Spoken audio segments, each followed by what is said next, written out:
So first two athletes of the contest.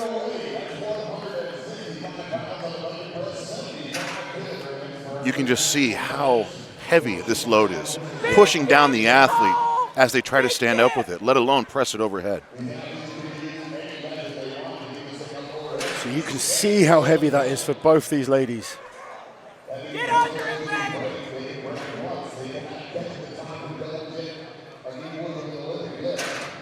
Especially the side profile shot that we're getting on the screen. You can see the immense well load. Done. That is good Incredible. wrestling. The second they pick it up, you can see it compressing the spine, the upper back muscles. 165 reasons why that thing should not go up.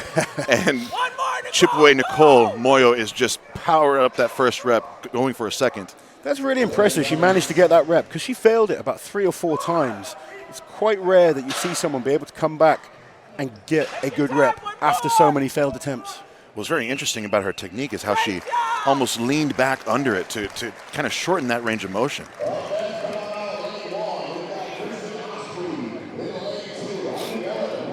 So Chipaway managed to get 1 rep there, representing Zambia.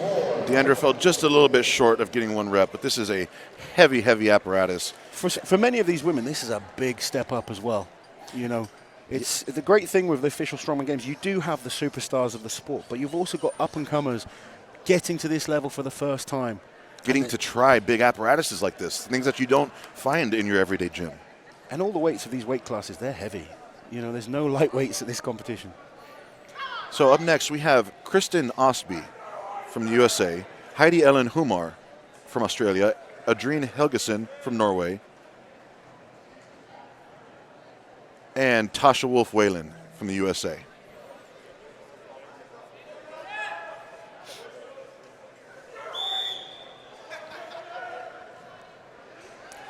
Wow. Whalen just essentially strict pressing that first rep. Look at that. That is power right there. Very little leg drive, just relying on those shoulders and triceps.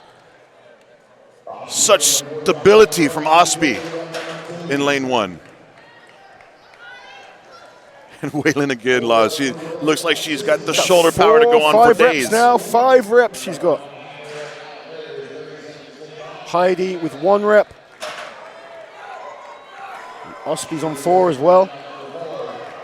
This is a fight between lane 1 and 4. just gets a good rep as well. These women are battling hard here.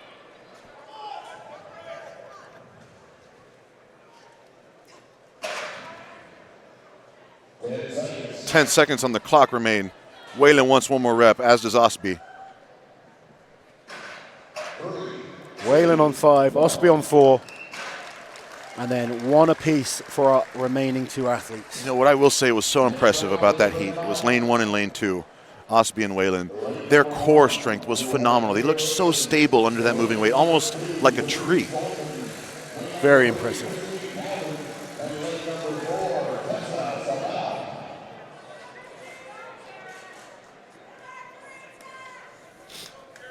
So an athlete worth watching now, Kira Rickson from the USA. Very, very impressive athlete. In lane 2, we have Therese Zoltan of Canada. In lane 3, Christine Galvin of the USA. And in lane 4, Tessas Salmela from Finland. It's great to see such a mix of athletes from various different countries represented this year. Travel much, much easier worldwide now. And we're really going to see the best from all around. And look how impressive this is. Rickson and Galvin Kira looking Rickson. like absolute machines under this Viking press. Kira already up to 8 repetitions. This is amazing. She's got cannons 10 strapped repetitions. Wow. She is really trying to push the favorites on this one. 14. So rhythmic in her presses. Just really efficient with every repetition she does. Galvin doing extremely well there.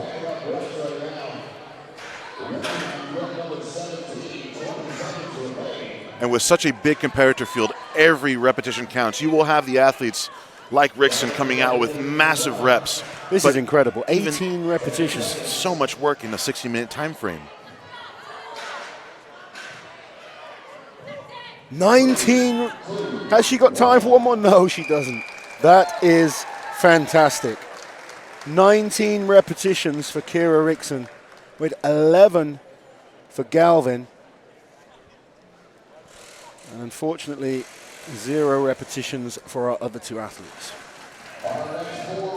A lot of momentum with that last heat that we saw. Massive repetitions. Definitely puts the pressure on this next batch of women coming forth to the Viking press.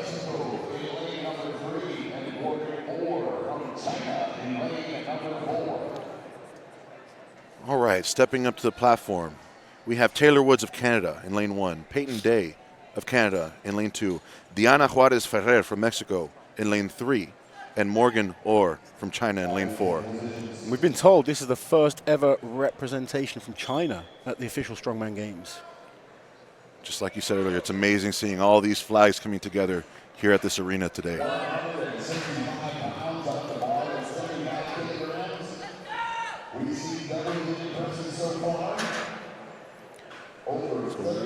Diana Ferrer from Mexico with 7 reps already. Plenty of time to go. Oh, look at the back bend there by Woods. Really leaning back, trying to turn it into a bench press. Good leg drive. Diana is already on 11 repetitions. 13 or 12? 12, there we go. 4. She's still powering through there. This is impressive.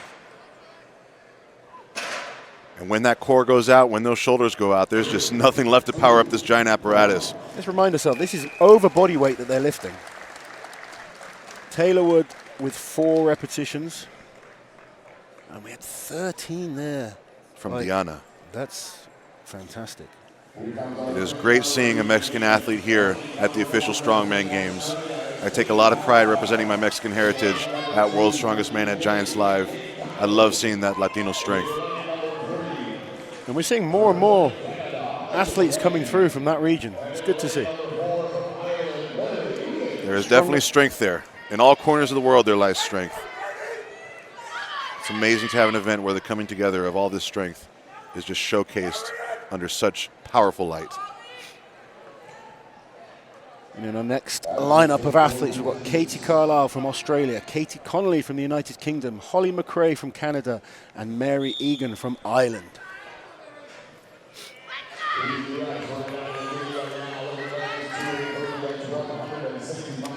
McRae and Connolly both looking very rhythmic off the start. They have to get that strength to last for an entire minute, and neither is showing any sign of wavering at this point. I've seen Connolly a number of times now. She's a very impressive athlete, very well rounded. She'll be looking to push the top girls on every single event. Both athletes starting to show a little bit of fatigue in the shoulders, and they are tied for reps. 13 reps each.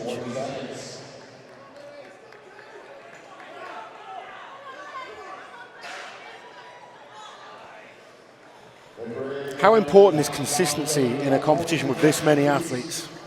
It is going to boil down to every last bit of work they're able to get in. So you can see which athletes are giving it their all right off the bat. But 30 seconds still remain at the halfway mark. If you can fill those up with more time, that can separate you, or with more reps, that can separate you from the rest of the pack. And let's not forget, this is one event out of 4 today. You have some athletes coming out like racehorses out the gates on this first one. But how will their performance last and endure through the day as a whole? That is going to take a whole new level of strength and a whole new level of strategy to make sure it lasts the entire day. One major factor is these athletes have maybe just managed 1 rep on this implement. That is still going to get them a lot of points with the amount of athletes we've had that have zeroed. It's so important to be able to get at least 1 rep on every single event. If you can score points, add them up as the day goes on, it makes a big, big difference. Yes, and that is why the pressure still stays on the athlete, even if they feel so cumbered by that weight right off the get-go.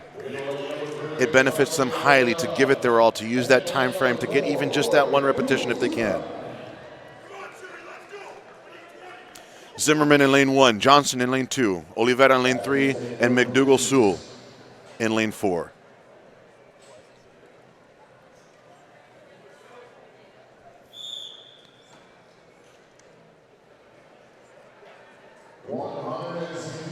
Zimmerman looking very, very strong in lane 1. Oliveira not too far behind.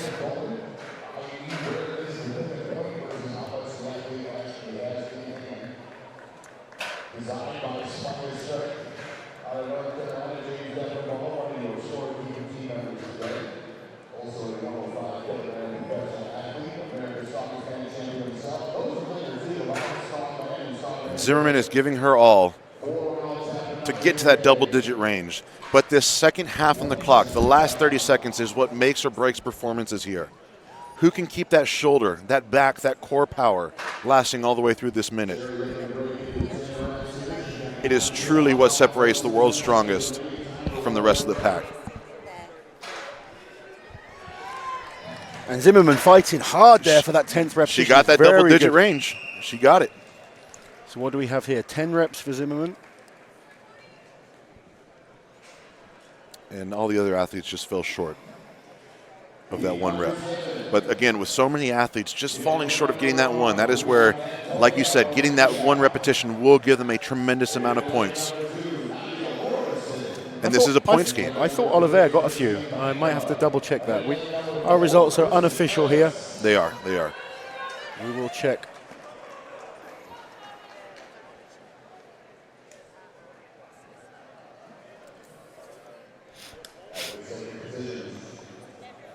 All right, up next in lane 1, Antonia Varechia of the USA. Lane 2, Nadia Morrison. Lane 3, Christina Bangma. And lane 4, Kristen Ellis. All USA athletes on the 7th heat.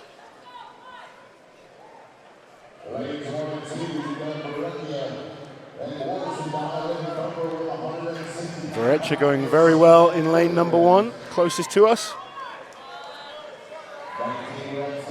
Morrison, I believe, is on 6 repetitions. 7 now. And Varechia closing in on those double figures. Yes, she does. 10 repetitions. But Morrison is right behind her. 1 rep shy. Good battle between these two. Still 30 seconds on the clock. Oh, come on. Yes, look at that. She's equaled it with 11 reps there. An interesting factor with this year's Viking press. Sometimes in a Viking press, you only get 1 go. Once it's down, you're done. Whereas here, they have 60 seconds to get as many repetitions as possible, and they are allowed to put the implement down.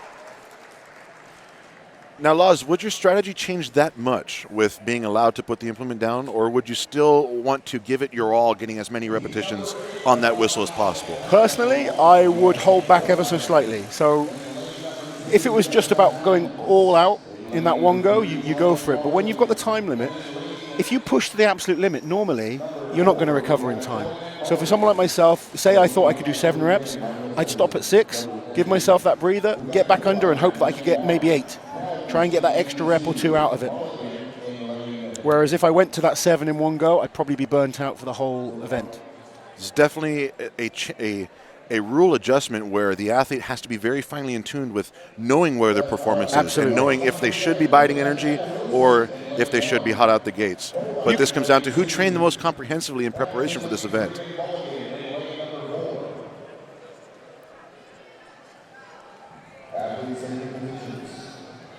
We've got Emma Wilson in lane number 1. Of the UK, Hannah Coldiron of the USA in lane 2, Jessica Helms of the USA in lane 3, and Joanne Mulligan of the USA in lane 4. I had breakfast with Hannah Coldiron this morning, and she is feeling confident there in lane 2. She is returning after OSG last year, ready to better on her performance and claim a championship. See what kind of shape she's in this year. She's looking good with 2 reps already on the board. Very solid.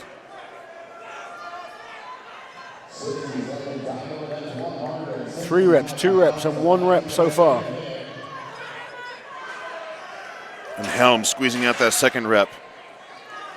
That whole top half of the motion is all shoulders and triceps right there. Who has the arm power to lock it out? You can see how that weight kicks in. They use the leg drive, it kicks in, and then it's whether they've got the tricep strength, as you say, to finish the rep off. It's a matter of tying in that arm power to the leg drive so seamlessly so that there's no lag time or interruption. These women have made their bodies very finely tuned machines, especially under such a cumbersome apparatus. And all the athletes were measured up yesterday for this device. And a lot of them were trying to use the implement to gain as much advantage as they could. They were thinking if they went for a lower pickup, it would help. But the organizers have thought of that, and if the front end is lowered, the back end is lowered. If it's raised in both ends, so it doesn't give you that advantage that they were hoping for. And we can see on the screen here our staff in the blue shirts coming to make those adjustments for each athlete. So you hear the impact wrenches on both the front and the back making these changes. And this is such a long lever lift apparatus that there is no cheating it up. This is very authentically their own power. Did you see what Hannah finished with there? I believe she may have finished with 6, but that is unofficial, and we'll have to go back to the records for that. We will try and bring you the up-to-date results after every event. Here we go. We have a stacked lineup of athletes in this final group. Lane number 1, Christine Matthews of the USA. Lane number 2, Miranda DeMark of the USA. Lane number 3, Shannon Smith, the defending champion from England. And lane number 4, the powerhouse, Rhiannon Lovelace from And this Wales. event is all about power. Let's keep our eyes on Rhiannon. Look how easy that first rep was. She is a machine on these early reps. Let's see what her endurance is like. 19 reps from Kira Rickson is the target. Rhiannon's got her eyes on 20, Laz. I can tell. And Shannon Smith is struggling, and this could be damaging for Shannon. She needs to get a rep on this. There we go. On the board. That was important. Rhiannon at 12 reps, or 11 reps. Matthews on 9 in lane number 1 is very impressive as well, but all eyes are on Rhiannon Lovelace, 19 reps to beat by Rixton. I'm not sure we're going to see that beaten. She was looking so strong off the gates, but the endurance maybe not quite there. Her power is clearly there. Those first few reps, so explosive. It's as if she just hit a brick wall. She's calling it at 12 reps there. A weight change for our next division, or next category of athletes. And here we have the unofficial scores. Women's under 64 division. In first place, Kira Rickson, an astonishing 19 repetitions. That was unbelievable. That is 1 rep every 5 seconds. Or am I good? Is my math right there? It was a lot of reps in a short period of time. And Kira Rickson is going to start this competition in incredible fashion. 19 reps. Kate Connolly with 15 reps. Holly McRae, 14. Ferrer on 13. Wow, look how many athletes got double figures in that. Yeah, with Kira Rickson, that's 1 rep every 3 seconds, essentially. She had to be banging out consistently for that score. But look at this. Our top 10, 9 out of those 10 have double digits. I mean, this is, we have 2 athletes tying with 11, 2 athletes tying with 12 reps. And I know it's only early stages. There's still lots to fight for, but our defending champion not in the top 10. No, but in the first event. This is one of 2 shoulder-powered events that we have here at the official Strongman Games this year. We will see the circus dumbbell later on in the finals, but in terms of the qualifying rounds, this is the only shoulder-powered event. So the athletes that have strong shoulders, this is their time to showcase that strength and really earn some points on the board.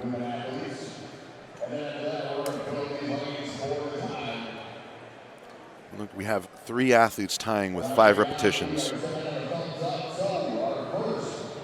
2 tying with 4, 1 alone with 3. And look at this, Laws. What is it? We have 8 athletes who failed to get 1 repetition. That means those athletes who got just 1 rep are tremendously spread out in points from those last 8. Yeah, that 1 rep is going to mean a lot at the end of the contest tomorrow. It's a tough thing to do. Now we have the under 64 kilo class using 100 kilos. It's crazy. I'm not talking the open women. The men did a 90 kilo farmer's walk once. It is so amazing to look back in recent strength history and just see how far the bar has been pushed from year to year to year, blowing out of the water the things that people thought the human body was capable of in the past, and realizing what the new limits are, if they even exist. It moves up every single year. So Zoltan and Flores, our first 2 athletes. I think we are ready to get going. Lane number 1 and 2 being used in this first heat. Nerve-wracking moment for the athletes when they're stood out there not really understanding what's going on. They just need to stay in their own zone, stay relaxed and focused on the job at hand. They're at that high level of excitability right now. They're ready to operate. You know, they have to keep their composure even when the show is put on pause essentially. But both ladies just raring to be unleashed. I think we are ready.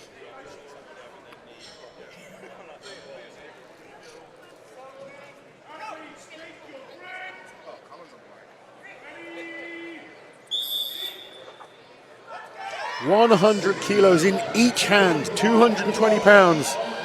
Zoltan goes into an early lead, but Flores is catching up here. And can these ladies hang on to these implements all the way to the finish line? No, they can't. They almost go down together there. Are looking as a relatively even match. But this is all about distance here. How far can you go? Even just this pick off the ground is a tremendously heavy deadlift. It took 200 kilo deadlift and then they've got to move with it. But with such a stacked roster of athletes,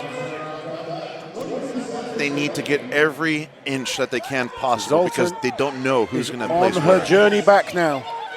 Lane number 2. Flores just shy of that finish line at the moment. And the time limit is up.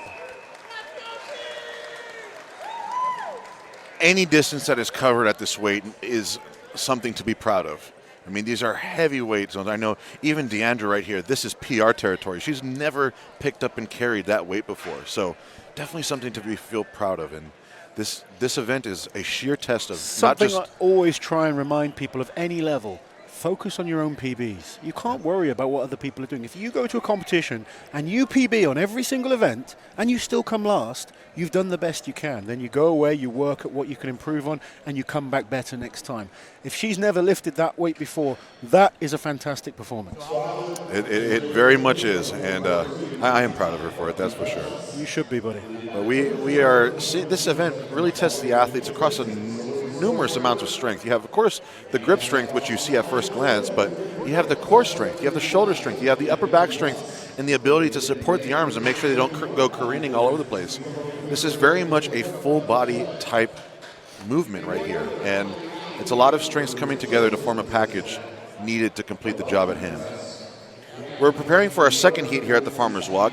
In lane number 1, we'll have Tessa Salmela of Finland. Lane number 2, Peyton Day of Canada. Lane number 3, Morgan Orr of China. And lane number 4, Katie Arlyle of Australia.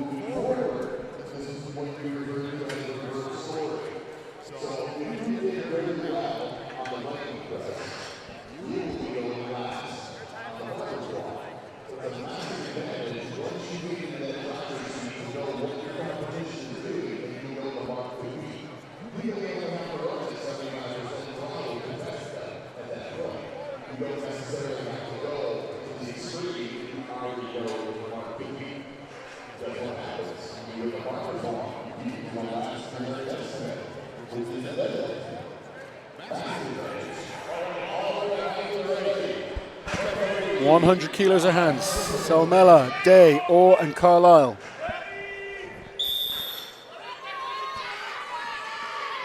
And Carlisle off fast in lane number 4.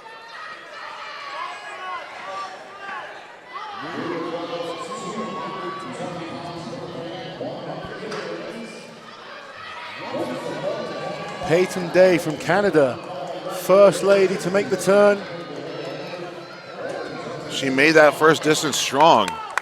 And even with a good amount of wobble going on, she's looking like she's finding her groove. Strong grip there. She's holding on tight. Those arms look to be getting longer and longer. She's just are you seeing what I'm shy. doing? She's got a false grip on. Like she's got her thumbs on the same side. Wow. That's incredible. And she's done it. She's finished. Well done. She looked in pain. Those arms looked to extend as she came back. But wow, what a finish there for Day. Yeah, you wouldn't teach someone to do with a grip like that, but it worked for her. It worked for her. I mean, typically you want that thumb to close the grip and just really make it unbreakable, but Very strong finger strength to hold she's on. obviously been without using that using the technique for a long time and developed the strength that she needs to, and it shows. Hey, you know, one thing I will say is there's a textbook way of doing something, but it doesn't work for everyone. You've got to find what works for you at the end of the day, and she performed and executed perfectly there. Moving down the course with 200 total kilos, just the way that she did, at such a light body weight, just phenomenal. Look at that replay. So secure, so locked in. Even with a little bit of a wobble back and forth, it did not phase her. A quick turn. And normally when you're carrying these type of movements, you want to be as still as possible through your body. You don't want that swaying, but she managed to hold on tight. She kept those legs moving. Look at that. Just textbook grip strength right there. Those forearm muscles would not release and unhook. Just kept moving. Had her eye on the finish line. That is determination at its finest. See her Look at going this. down. She just got across that line. You know, watching this replay in slow motion is truly impressive to see all the muscles at play just fighting to withstand against this crazy load pulling her back and forth. Again, a weight in excess of her own body weight, dramatically in each hand.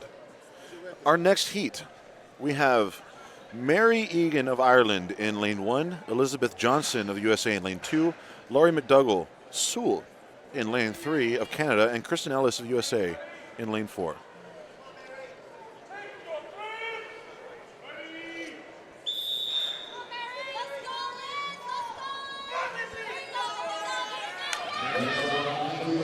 Ellis is flying down lane 4. If her grip holds out, this is fast. And Egan not far behind.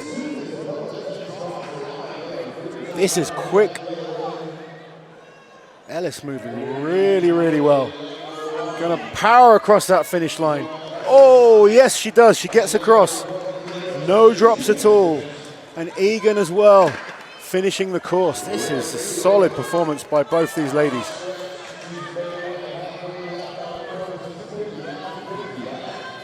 Every inch of distance counts hugely as points.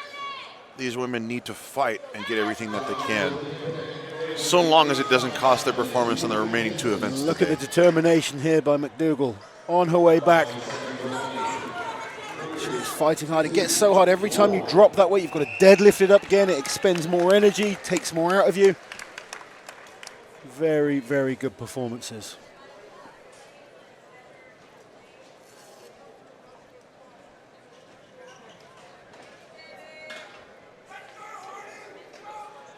These are heavy handles, Laws. They really are. And this is world tier level strength right here. Who will become the world's strongest? It'll be the one who's able to carry these handles over the course well, effectively, and confidently. I'm curious to know how many of these athletes have actually trained with this weight load. You know, or if, like, you know, like Deandra, if many of these women are stepping onto the field looking at this weight as if it would be a PR when they finally get to contest. I think it all comes down to what level you're at. It absolutely does. You know, if I'm coaching people, I'm sure you coach a lot of athletes as well, you'll have certain athletes that you know are going to a competition and they are well within their ability to lift these kind of weights. For others, you're looking at PBs. So some athletes may not have touched this weight at all, whereas others, they'll be used to carrying a certain amount. It just depends on where you're at. Heat 4, Emma Wilson in lane 1 of the UK, Miranda DeMark, USA in lane 2, Chipwe Nicole Moyo of Zambia in lane 3, and Heidi Ellen Humar of Australia in lane 4. Heidi is really flying down in lane 4. She's stomping down that field. Very quick turn. She's moving well with these farmers. Up solidly. Now, can she keep those hips pushed through? Doesn't want to let them shoot back. She's moving well. She could get all the way, starting to get unstable. Needs to keep going. Little bit more. Oh, just down before the end. Needs to be quick on the way up. Because Moyo is coming. She gets it. There we go. Moyo came back really solidly on that return run. So Heidi did enough to take the win in this heat. Egan is the current leader with 30.45 seconds, and that's Mary Egan of Ireland. I'm wondering if Emma was able to clear the course in enough time to beat her.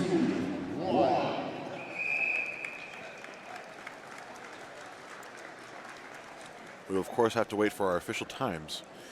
Kirsten Ellis, 25.06. Let's see. I think that's wrong. That's wrong. I think it was Heidi. Heidi we had in that heat winning in lane number 4, I believe. We're going to get that fixed. Yeah, so Heidi Ellen Humar of Australia was the one we saw just stomp down the course and clear it. We'll, of course, get those official times posted for you as soon as we have them. But this comes down to seconds here. You'll have the athletes that are able to really focus on clearing the entire course. And then you have the other athletes who are focused on trying to get as much distance as possible. Every inch, every foot. Heidi Ellen Humar. There we go. Our new leader, 29.87 seconds.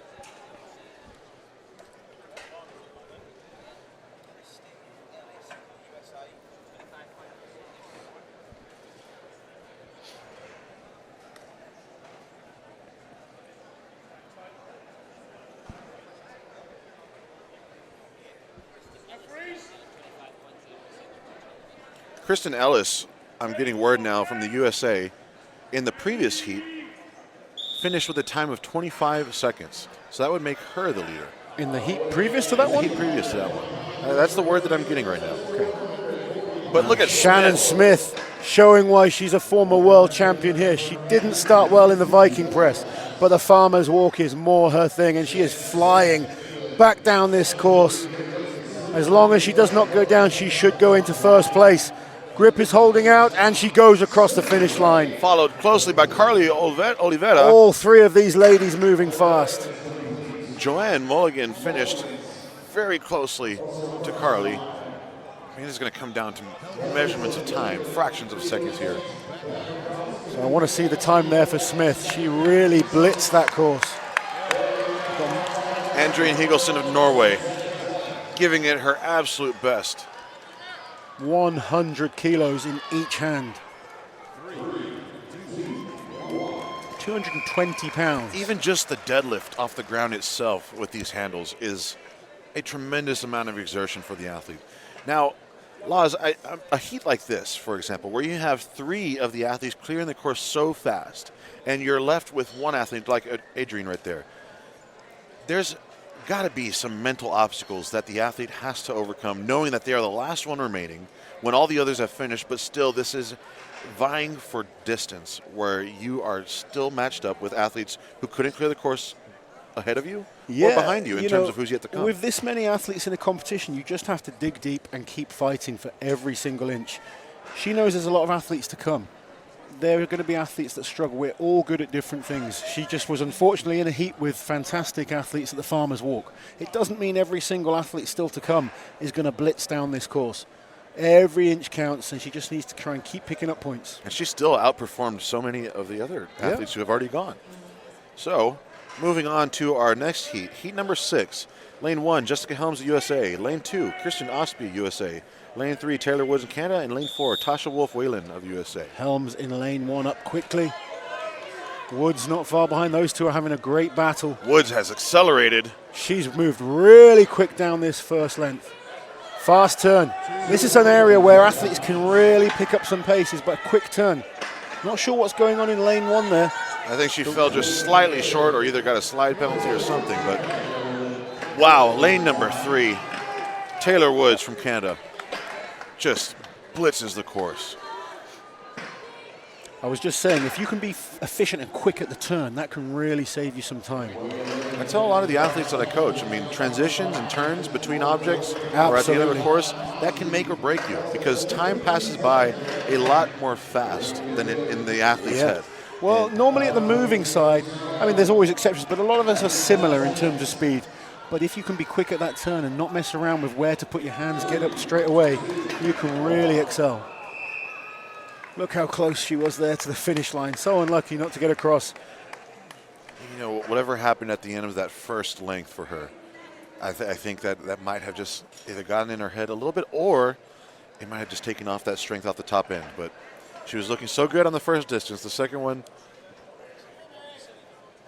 not quite as efficient, but still, that is a good distance. There will be some good scoring.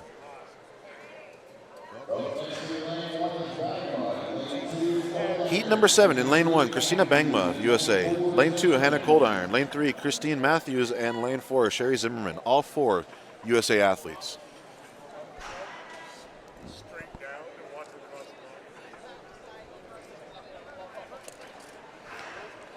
So I know you were talking to Hannah earlier today. What's her farmer's walk like? She's strong. She's strong, and she's only improved from last year.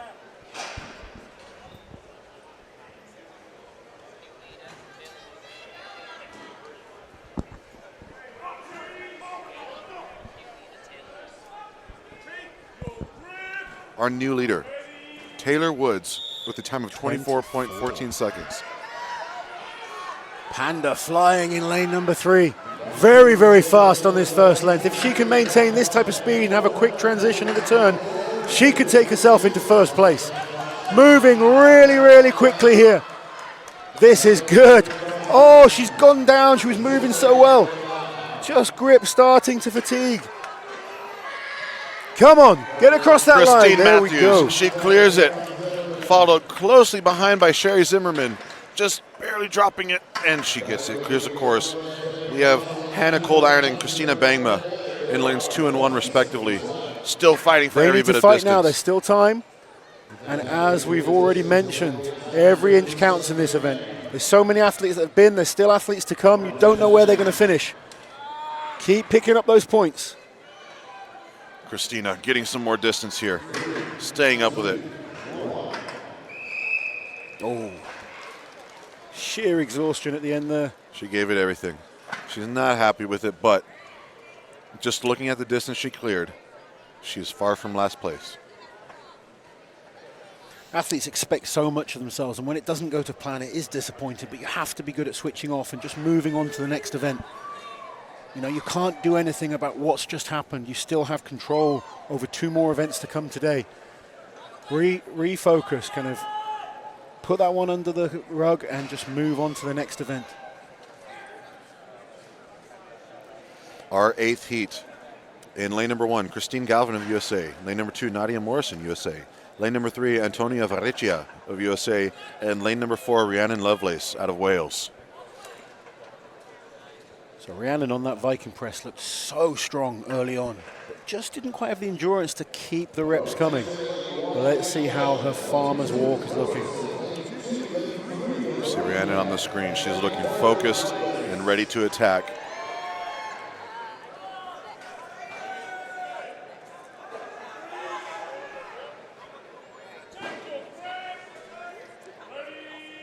Galvin, Morrison, Varechia, and Lovelace. And this is a race. Look at this. Rhiannon's got her head down, her trap shrugged. This is a She close moving. one. Oh, I think Rhiannon might have rushed that pick a little bit. Her hands are in the very front of the handles, but she is unrelenting, down. and this is where she Lovelace can get goes it. down. Morrison goes down. Wow. Rhiannon barely beats out Varechia. Morrison now goes down again, and Galvin's going to catch her. All 4 athletes. Oh, this is a good heat. She's not quite across the line. Gets it. Morrison, who started so well, just the fatigue in the grip, ends up giving out, but she still finishes the course. That was an impressive heat of athletes. All 4 athletes clear the distance with 100 kilos in each hand. 440 pounds total of weight carried across this 100-foot course, down and back. Impressive heat there, all 4 finishing.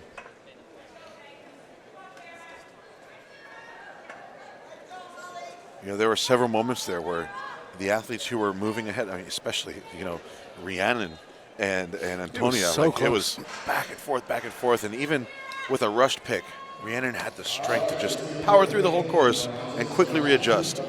Our final heat in lane number 1, Diana Juarez Ferreira of Mexico. Lane number 2, Holly McRae of Canada. Lane number 3, Kate McConnelly of the UK. And lane number 4, Kira Rickson of the I USA. think this will be another good heat. Kira's performance in the Viking press, unbelievable. Really interested to see how these athletes do. If any one of them is able to clear the course without a single drop. Holly McRae and Kate Connolly should be good at this. Go, Holly! Both solid athletes. Connolly moving really well there in lane number 3. Very well-rounded athlete. Solid performance in event 1, and she's moving well here. Great grip. She looks like she's got control of those implements. This is Connolly, nice. she's looking Look so at this. stable. Wow, fantastic Incredible. run So by smooth. Connolly. So Kira smooth. Rickson needs to dig deep, farmers. Not quite as impressive as her Viking press was early. She doesn't want to drop too many points. McRae fighting hard to get across this finish line. She's all over the place, but she's still fighting hard. And that Nearly- deadlift is just taking so much out of Rickson. And you know, the crazy thing is we have a deadlift to come. Yeah, This we is do. taxing that. But that is another line these athletes have to walk very carefully. Do they make any costly errors in judgment that follow them later on to the deadlift event that is to come?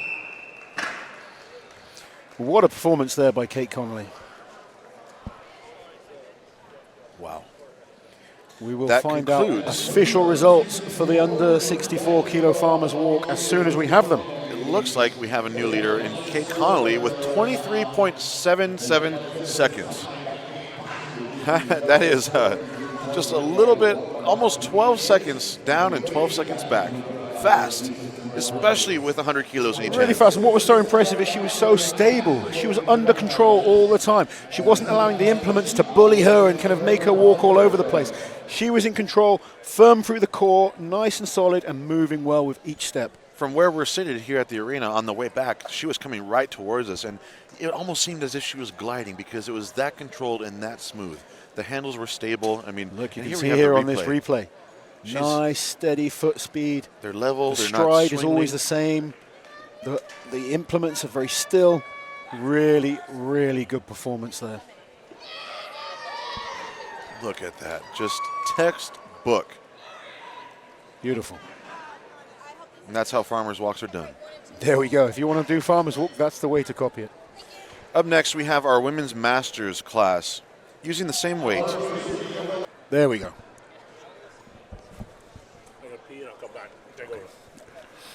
All right, now we have the scores fixed. Okay, so Kate Connolly in first place, Taylor Woods in second place with 24.14 seconds, Rhiannon Lovelace in third, 24.4, and Antonia Valencia in 24.8. Now, and let's even Kristen Ellis, 25.06. So we have second, third, fourth, and fifth, all separated by less than a second. This is what it comes down to, folks. Fractions of a second, every inch, every bit of effort possible.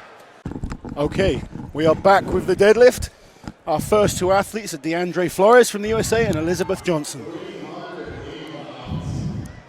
So Flores on the left-hand side, Johnson on platform number 2, and my goodness, it's a big bar, isn't it? It's a huge bar, and they're going to fill that bar up as we go through the different classes. What have we got here? We've got Flores with 1 rep. 172.5 kilograms on the bar, 380 pounds. And because of the hurricane, there's been a slight change in the rules, Loz. Yeah, we are down to 45 seconds now, and to be quite honest, I mean, once you've gone through as many as you can, you know, you're not normally, I mean, you can use that time to try and get an extra rep, but it's very rare that people do. When you're at a heavyweight, 45 seconds and 60 seconds, I mean, probably you're taking a break. If you're still pulling at 45, you're doing well. Absolutely. If it's heavy enough. Yeah. It'd be interesting to see. Using that time, you can normally, if you're smart, you might be able to get 1 more rep out. That's the limit. And, you know, no one's going to recover in that kind of time. So we're just trying to force them to get through as many as they can in one go now. Something else that's been allowed is strapping onto the bar. And we are carrying on with the next group of 4, which will be Miranda DeMarc of the USA in 1, Hannah Calderon of the USA in 2, Katie Carlisle of Australia in 3, and Andrine Helgeson of Norway in 4. Katie is up to 3 reps in lane 3. Well, number 4, As is Hannah Koldai. our Norwegian has decided not to do attempt anymore. She's failed on the first one, so on 0 down the end. 5 reps there for Hannah in lane number 2. That's right, and just coming into vision now. There we go. On 4 reps is our Australian Katie Carlisle. Something I know you'll find interesting about Katie is she works for Mitch Hooper. Oh, is she okay there? What happened there? Rather dramatically fell over. She was unstrapping from the bar, and Hopefully. then I think, unless she was trying to pull another rep, and it looked as if either one of her straps wasn't done up properly. I hope she's all right. We've got Kate. Kate with 4 reps. She's up walking. Seems okay. A little shock there, but a ripple of applause from the crowd. They're cheering her on, as is the way. And people are getting tired now, Loz. You can't pretend that we are in a hurricane situation. I think you and me are tired, Colin, already, and we're not even competing. So it's 6 reps for Hannah Koldai in there. So that's our lead so That's, far. the deadlift, not the farmer's walk, just for those that are slightly confused. Yes, indeed. Yes. It's been a long day. Yes, indeed. We're trying to do everything we can to make sure these athletes still get through all the events. We've been hit with a number of challenges this weekend. That's a great shot as Zoltan's in platform 1, Bangma in 2. Look out for Rixon. She is a fantastic powerhouse. When it comes to the strength, Viking press, deadlift, she is an absolute machine. Morgan Orr representing China down the end there on platform 4. So far, my goodness me, 9 on 8 repetitions now. That's unbelievable. Zoltan going well, 5 repetitions, closest to the camera there. But Rixon in lane number 3, she is just destroying this event. 12 reps so far, she's still going. 13 reps. She knows there's some powerful ladies to come in the likes of Rhiannon Lovelace, but this is a truly, truly fantastic performance. 14 reps there for Rixon, 5 reps for Zoltan, and I believe we have 2 reps there for Bang. Most impressive. So our Canadian Taya knocked up 5 reps, but 14 by Rixon has certainly put her into the lead by some margin. And it's with 45 seconds on the clock now. Can you do more than 14 in 45 seconds? You're going to have to be going some. That was very, very good to see. I mean, I can't even do the math. My brain's gone dead. What's 14 and 45? Could someone divide 14 into 45 for me? It's fast. That sounds like that's a 3 second, almost 3. It's just over 3 seconds a rep. Just over 3 seconds. We've got Rhiannon Lovelace coming later, who is an absolute powerhouse when it comes to deadlifting. It's still going to be hard to beat. She will have to dig deep. So it's Tessa Salmela of Finland in 1, Emma Wilson of the UK in 2, Diana Ferrer of Mexico in 3, and Kirsten Osby of the USA in 4. Diana Ferrer looking very solid as well in lane number 3. Yeah, wow, indeed. Let's remind ourselves, 172.5 kilos. That's a decent weight, Colin. It's an extraordinary weight. And, I was just looking across there. On that double figures. 9 repetitions for Ferrer. She's still going strong as well. Nice smooth reps.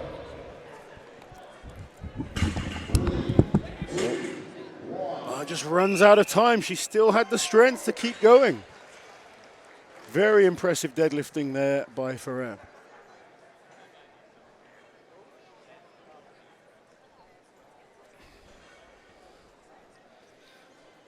I think Colin Bryce has run off with my pen. No, that's his, but it's fine.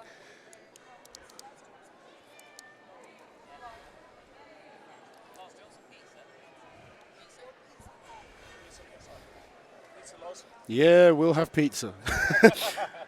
You guys watching back home will have to just cope with Colin Bryce and myself eating pizza.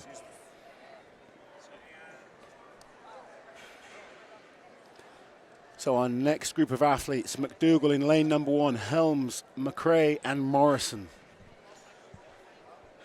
We're getting through this deadlift as fast as possible. 400 athletes and 4 events today to get through a truly huge, incredible contest this. Oh, sorry about the picture loss there. It's just dropped out. Hopefully it hasn't dropped out. Oh, there we go. We're back with the action as we look on. Helms Morrison on the McRae, right both there. on 4 reps, 5 reps now for Helms. This is actually a pretty even race, as it were. This is a good one. Sukraj, Helms, McRae and Morrison all chasing that 14, still our leader.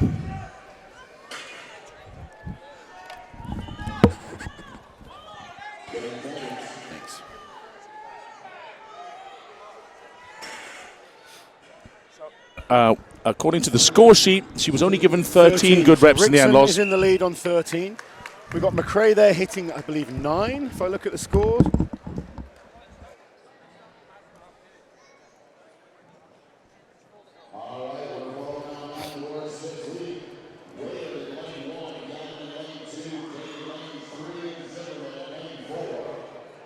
And we are getting through this deadlift quickly, Colin. This is good. Most impressive indeed. Sorry, I'm in the middle of eating pizza, which is why they're turning me on and off. I'm noisy at the best of times. Yes. Our next group, Whelan, Galvin, Day and Zimmerman down on platform 4. And once again, it's a pretty even race. And just to remind you that score from Rickson, 14, was in the end brought down to 13 reps. So that's the score they are Whelan chasing. looking very smooth here, closest to us but on the camera. She's on 9 reps now. And in the far end, Zimmerman has just hit 8. Here's a question for you, Loz. Something like this, I see Whelan is squeezing it up and squeezing it down. Would you drop it from the top, even though you've got straps on, to try and save energy, or is it worth holding on to the tight It depends position? if you can maintain that positioning or not. For some athletes, they like to maintain that tightness, touch down gently, and then kind of drive straight back up. Other athletes, you'll see them just drop, reset completely, and go again. I mean, 45 seconds, you're going to have to hold your breath a long time, though, aren't you? It's Absolutely. not necessarily the best tactics as we go with Moyo, Egan, Mulligan, and Oliveira, our next 4 out.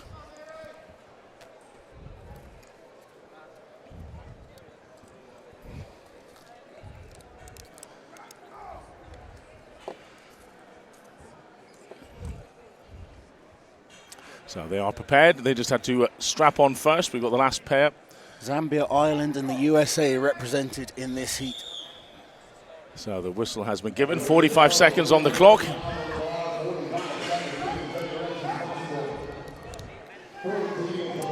And we really are flying through this. It's quite extraordinary compared to the farmer's walk. Yeah, this is moving fast. And that's 3 reps there for Mulligan. Joanne Mulligan of the USA. There's Carly Oliveira on the far platform on the right-hand side as we look at it here. Squeezes out a 4th. Our current leader in this grouping just got a 5th there. Was Joanne Mulligan. Platform 3. Make that 6. It's so good to see so many nations represented. The great thing with OSG, it allows you to qualify from anywhere in the world. It's a rather extraordinary fact that in the Opens, there are 18 different nations being represented here, which I think is that's really absolutely fantastic. Testament to the whole strongman community, actually, and the whole idea of OSG. It's brilliant that anyone can qualify from anywhere in the world and come and take part, and it's happening. It's happening. Its numbers have risen each and every year up to would have been over 400 had the hurricane not affected the numbers a little bit with travel, but we are still very close to the 400 mark as the next group, Humar, Matthews, Smith and Ellis, And we have get last underway. year's champion, Shannon Smith, in lane number 3. She needs to dig deep, get as many reps as she can on this.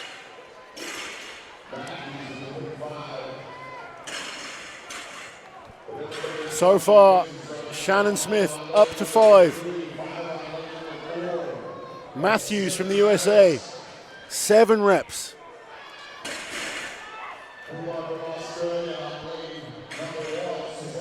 Heidi Huma, solid deadlifts, closest to us on the camera, on 5 so far. And Ellis on the far end on 6. 9 repetitions in the end for Panda. Kristen Matthews, 9 repetitions, goes by Panda. I'm sure you can't guess why, Colin. I'm not doing any guessing. I'm eating pizza again. Sorry. And here we go. We've got Rhiannon Lovelace coming out now. And when it comes to deadlifting, she has proved time and time again she is the queen. Well, the pound-for-pound world champion who last year lost her world title in what was an extraordinary clash in the Atlas Stones on the final day. 7-point lead going into that, but she's certainly making easy work of this. 172.5 kilograms. She's on to 5 reps. Can't waste any time. She knows there's 13 to beat. She knows she's capable of that, but it's a short time limit. She needs to get as many reps done as possible, and so far she's on 8. Less than 4 seconds per rep is the goal here. And I've got to say, all the athletes doing well, but you just get sucked into watching Lovelace because she's such an incredible deadlifter. What are we up to now? 12 repetitions. The other athletes on 6, 8, and 6, but starting to struggle there. She needs one more. Dig deep now. She's hit 13. She's going to get it. Can she lock out? Yes, she can. 14 repetitions for Lovelace. Takes the win as expected on her favorite event. Absolutely, and that is the win. That is the final foursome out in this category. The Kira was unbelievable with her 64. 13 reps, but it wasn't enough to stop Rhiannon Lovelace taking the win there. With 78, Sherry Zimmerman 77, Kira Rickson 76.5. That 3rd to 9th place is so tight. Wow, this is no easy task. They are picking up what is essentially a larger version of themselves, only getting heavier with each and every bag. Here we have our first heat of athletes. It is a 2-woman heat, starting off with Elizabeth Johnson in lane 1 of the USA and Miranda DeMarc in lane 2, also of the USA. The 150-pound bag awaits them as their first trial of strength in the series, followed by 175, 200, and 225 pounds, all in store, ready to challenge the back, the biceps, the legs, the full body strength of these athletes after a very long day of competing. I want to see how much of the arduous of the day follow and punish their strength as they move on from bag to bag. But here we go.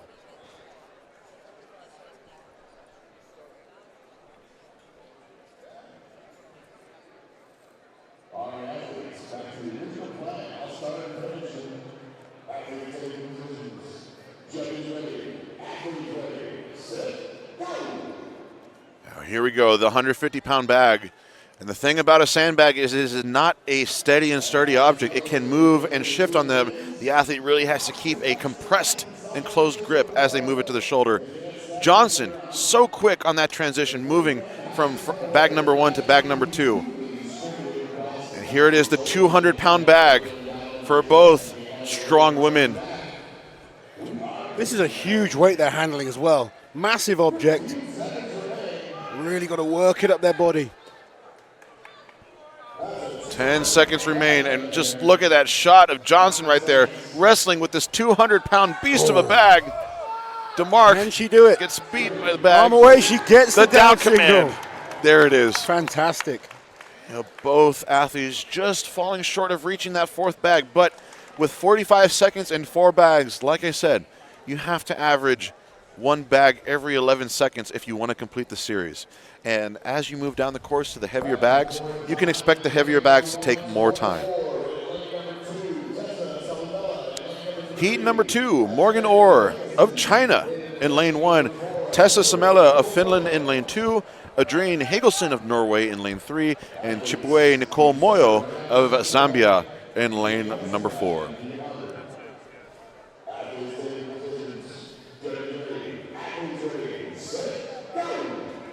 And they're off. 150-pound bag. Lane 1, very quick to get it to her shoulder. Orr and Hagelson advance to the 2nd bag. As does Moyo. All looking good, closest to us here. Gets the second bag, no problem, moves on to the 200 pounds. Or has great technique. She's very reactive, but she cannot sit there and think about it. Just like that deadlift event, this is a lot of work to cram into such a short amount of time. This third bag is really challenging. 10 seconds remain.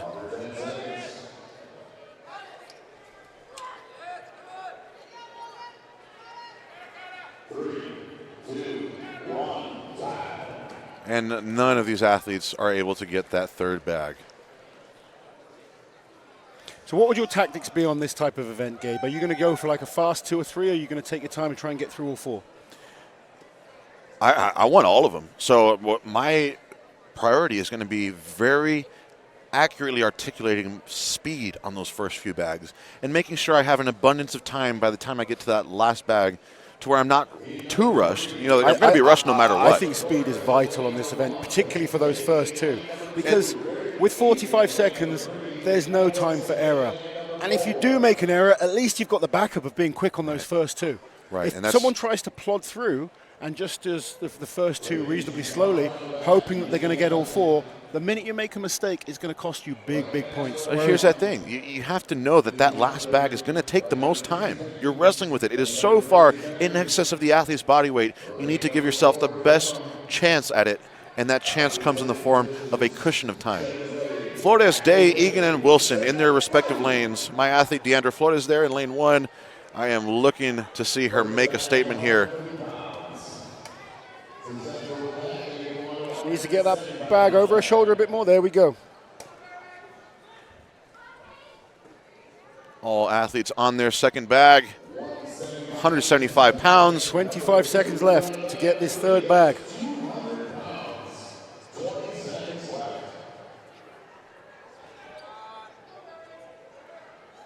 Oh, that bag almost took Day down. See, Wilson also went down. Let's remember, every one of these bags is heavier than these girls. Every single one is a feat of strength. Heavy, heavy bags. I don't think a single athlete was able to get that third rep. So that means our leader is still Elizabeth Johnson in lane 1, or who was in heat number 1. Right. Heat 3. We're actually in heat number 4. 4.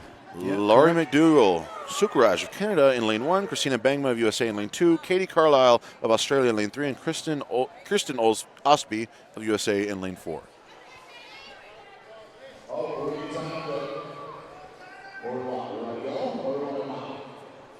Who should be having lane 2? There's an athlete missing. You're missing Christina Bangma. She needs to get herself out there. She's here. There we go. She's here. Is that? Just in time.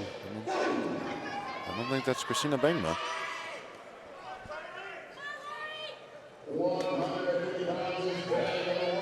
It's a bit of a I think it is. mix-up. No, that's Carly Olivera. Oh yeah, I think you're right. Well, she's still performing well. Now we'll see what happens. We've got 3 athletes on the third bag. 200 pounds. There we go. Osby gets it. Carlisle working that bag up her body. Oliveira, does she get the down? She does indeed. Osby there on that 225. 3 seconds, not enough time. Wow. Ooh, Kate, is she okay?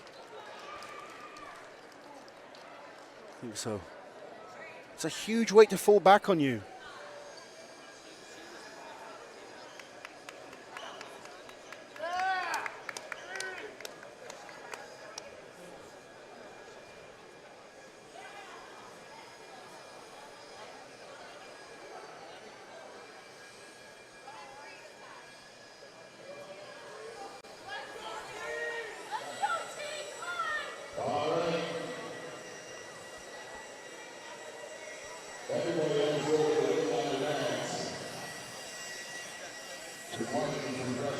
So we had a change of athlete in there. We'll figure out. We did, yeah. We're going to figure out because Carly Oliveira just went in place of seemingly on what the roster we had for Christina Bangma. We'll see. We might have an absent lane number 1 here. Lane 2, Therese Zoltan of Canada. Lane 3, Heidi Ellen Humar of Australia. And lane 4, Christine Galvin of USA. Zoltan moving well. Lane number 2.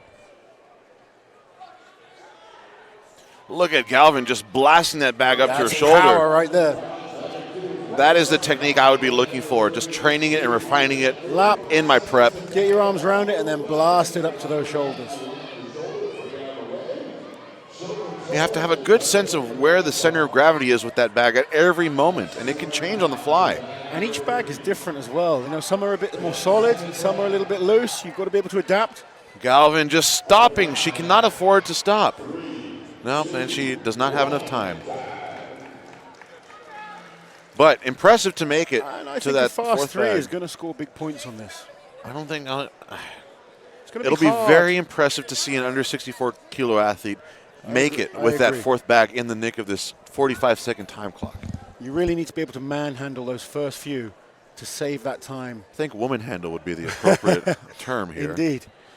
But we have Hannah Coldiron in lane number 1 of Heat 6, Kristen Ellis lane 2, Joanne Mulligan in lane 3, and Nadia Morrison in lane 4, all USA athletes.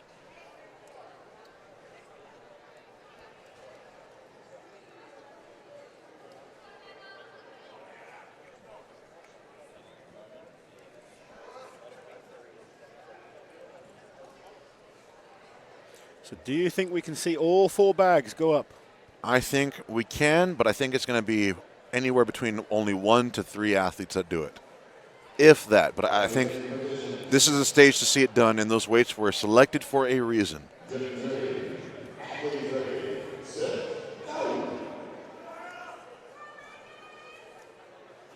Coldiron very quick on that first bag. Gets her hands right around the center, up to the lap, and explosively drives up to the shoulder. Very nice. She's Great moving technique. well. She's got 30 seconds. All right. It's important to get it up a bit higher on the lap. There we go, arms underneath. Now she's got to work it up her body. She's got to wrestle with this. 200 pounds up to the shoulder for Coldiron. Needs to balance it. Down Gets it down. signal. She's got 10 225. seconds. She needs to move.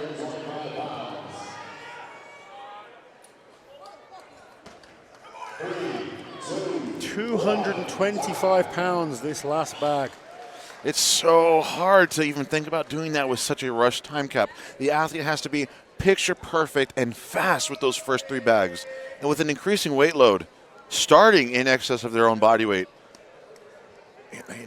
I don't know if we're going to see it, Laz. It's going to be very, very difficult. They really will need to get through those first 2 bags as effortlessly as possible to have the time to then work that 4th one up their body. Heat number 7, lane 1, Antonia Varechia of the USA. Heat number 2, Jessica Helms, USA. Or lane number 3, Shannon Smith, England, and Kate Connolly, Shannon UK. Smith is in desperate need of a big performance here. She's looking forward to this event. The pressure is on, though. Former champion, that was very efficient on that first one. Helms just with her, though, actually slightly ahead. Wow, all Very 3 athletes, close. all 4 athletes moving almost synchronized. So whoever can get this one first has put themselves in a great position. Look at Smith. She's getting there. I'll tell you what. Can she get her hand away? Yes, she does. Lanes 3 and 4 advance. Connolly And they gotta looking keep very the good as pressure. well.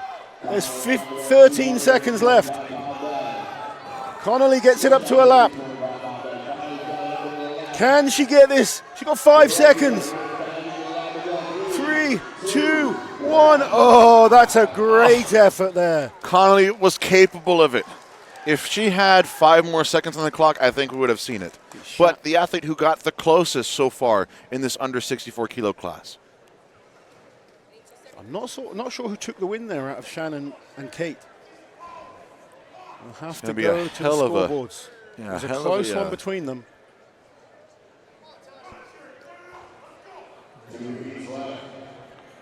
Our second to last heat, Tasha Wolf Whalen of USA in lane 1, Sherry Zimmerman USA lane 2, Holly McRae Canada in lane 3, Christine Matthews USA lane 4. Currently, I believe Ostby is in the lead with 3 bags in 27.44 seconds. This is looking quick. Look at McRae McRae. in lane number 3, really flying with those first two. Now this bigger bag, how does she cope with it? Wow. Great power. Can she get her arm away? She does. I think we have potential here, Laws. She's got the time, 20 seconds. Don't That's stop. enough time to do this. She's composing herself, needs to get this up high on her lap. A good sense of where the center of gravity That's lies good. in that bag. Here we go. Come on, McRae, you can do this. Oh, so close. Great effort there. I thought we were going to see it happen, but Holly McRae, wow. outstanding performance there. She was so close to that fourth one, but very, very fast through the first 3 bags. At 225 pounds, Laws, this last bag is almost 100 pounds heavier than what they had to weigh in at. These athletes had to weigh in at under 64 kilos or 140 pounds. Our final heat, lane 1, Taylor Woods of Canada. Lane 2, Diana Juarez Ferrer of Mexico. Lane 3, Kira Rickson of USA. And lane 4, Rhiannon Lovelace of Wales. Can we finally see one of these athletes get that 4th sandbag? There is power in this final heat, Laws. I think if anyone can do it, it is these 4 ladies right here. Woods, Ferrer, Rickson, and Lovelace. I want to see some Latina power here out of Ferrer in lane 2. She's been unbelievably impressive so far. Lovelace has the explosive back Interesting. strength. Oh, Lovelace, so strong. Look how quick she gets those first 2 up. Makes it a joke. Rhiannon, Lovelace is flying. a machine. She has She's time. got 27 seconds.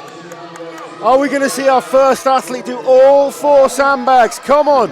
Rhiannon Lovelace battling hard to get that sandbag up to her shoulder. One more thrust. That arm is gets away. it. There we go. Wow.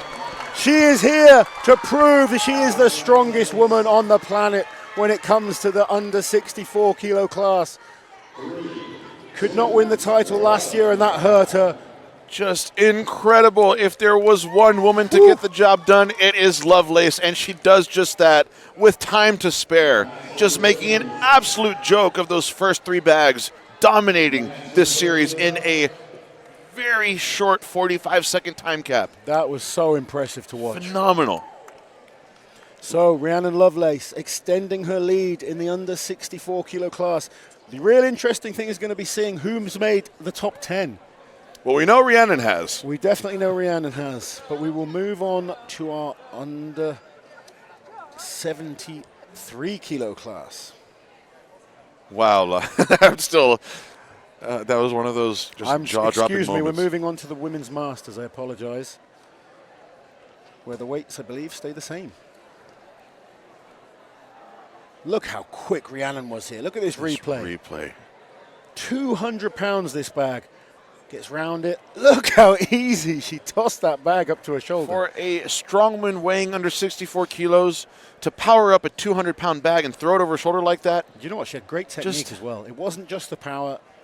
She is obviously extremely powerful. But What I loved here on this last bag was how cool and collected she stayed. She knew that any mistake would be extremely costly. it's a well-practiced athlete there. She's clearly put the work into this event, and it's paid off big time.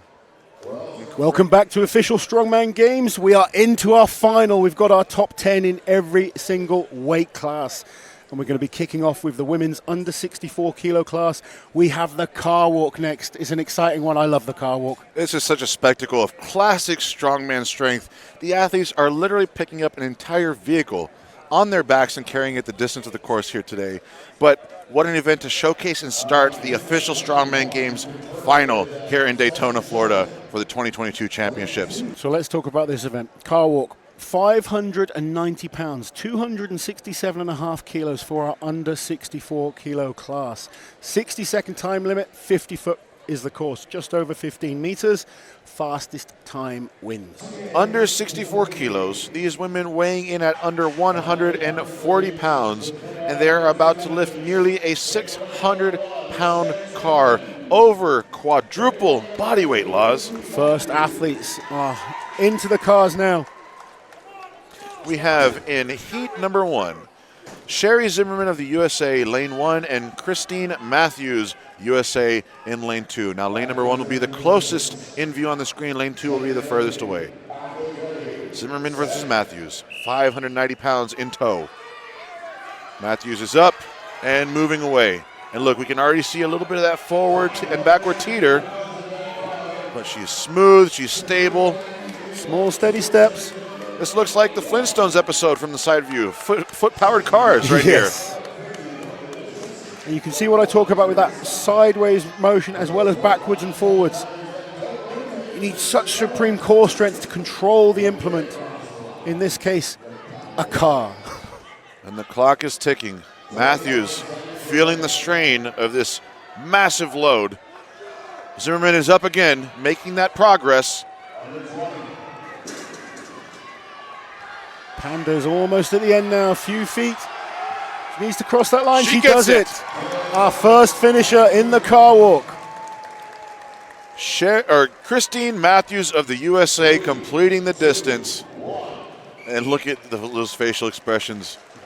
You can just see this immense strain that such a load puts on the body.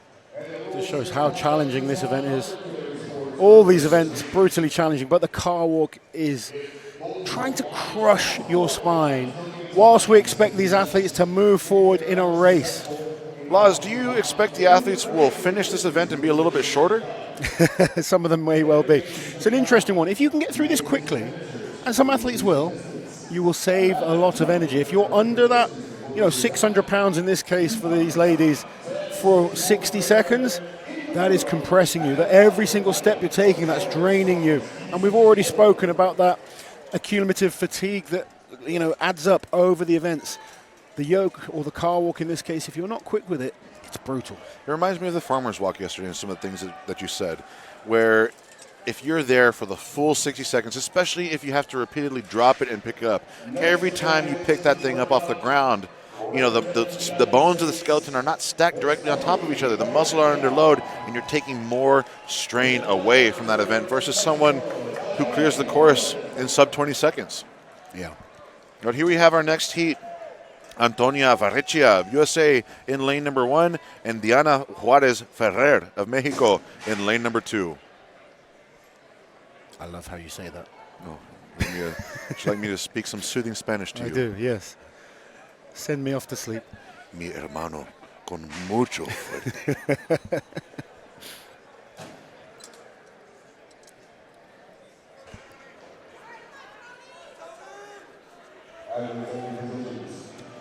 All right. Antonia, Diana, head-to-head on the car walk.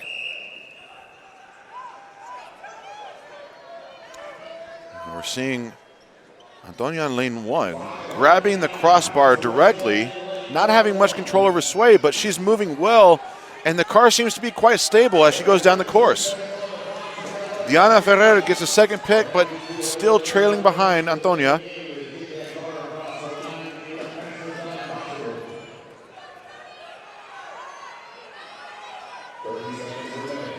You do find some of the slighter in stature athletes prefer to go for more of that squat position.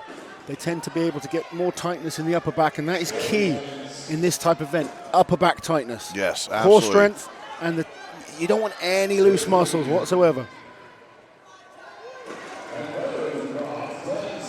Ferrer clears the course. She started out behind Varechia, but she winds up finishing ahead. Latina power from our Mexican athlete in lane number 2. So, two athletes that have finished so far. You spoke about keeping that upper back tightness, and what the viewer and the athlete themselves have to remember is that the weight load is bearing from the top of the spine, but the muscles moving the load are all the way at the bottom of the body. So the connection across the spine from tailbone to neck needs to be unbreakable, braced, and rigid for them to successfully move this car across the course.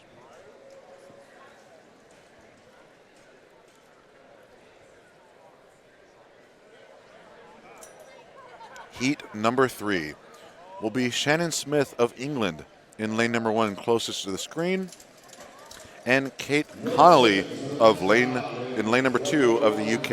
And we are doing this in reverse order from the sandbag. So the first to go will be the ones who performed the slowest or who got the fewest bags. However, these are all athletes who have advanced to the final. Regardless of where they go on the roster, you cannot count a single one of them out of contending for that top spot. There's still so much to fight for. There is. Just got to dig deep and focus on your own performance, one event at a time. 10 points are available at each event in this final. 10 points up for grabs, 10 points to separate each of these incredible athletes from the next. Shannon Smith, Kate Connolly, 590 pounds down the course. Shannon is moving nicely. Look at that Shannon side profile, Smith is so level. flying through this course. Level Swaying steps. a little, but she's still stable and up. Can she cross in one go? She can indeed. No drops from Smith. Like That will inch out our leader. Connolly is going steadily as well. No put down. She's almost all the way across. And she gets there. Wow. Shannon Smith. What a smooth ride she took that car for. A 590-pound carry, 267.5 kilos. Incredible. 17 seconds. Look at this pit crew. We got Jax in the front, Jax in the back, and just scoot it right on back. I have never seen such a quick reset on an event like this. And look, it takes a crew of 4 individuals plus some machinery to move it back down the course, and yet we are asking the athletes weighing under 140 pounds at weigh-in to carry this on their own. Laz, what was that time you just saw there at the bottom of the screen? 17 seconds dead for Shannon Smith. Shannon Smith clearing the course in 17 seconds on the car walk. Our new leader. What a mark to beat.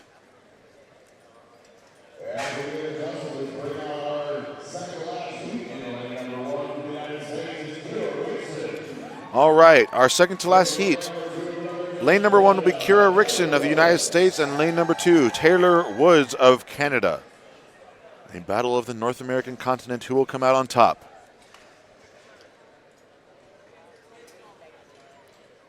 All these athletes are measured up beforehand. They're just adjusting the bar height.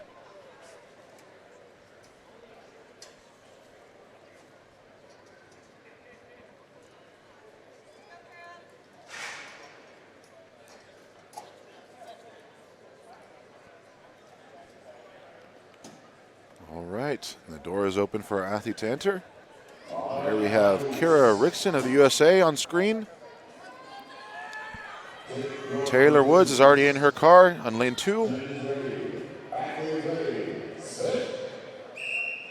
And they're off. Woods, very quick. A lot of instability out of Rickson in lane 1. The Canadian blazing on the course, but drops it. Rickson is really struggling on this 590-pound car, but she's going steadily. Got 2 drops for Woods so far. Every time it goes down, she has to repick it. 3 drops, and she's right at the finish line. She's got there we go. Woods clears the course. So that was just before the 30-second mark. I think Woods may have gotten somewhere around 26 to 28 seconds. Rickson needs to dig deep now. She needs to finish this off. Performed exceptionally well in day 1. Shannon Smith may very well be untouchable with her 17 seconds, but 1 heat remains after this heat we're watching. She's getting closer and closer to that finish wow. line.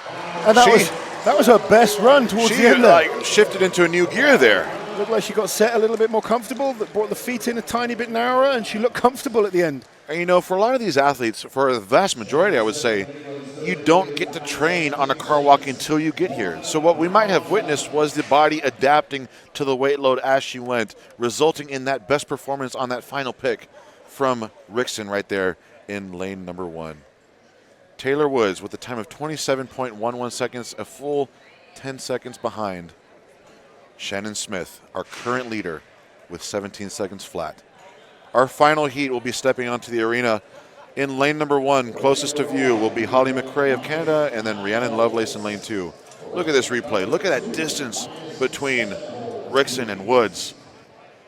Woods had a number of drops, but she just kept battling, got herself in position, picked the car up again quickly, and she finished in a solid time, 27 seconds. You know, with all those repicks, though, she's got the Circus Dumbbell coming up next and the Atlas Stones at the very end.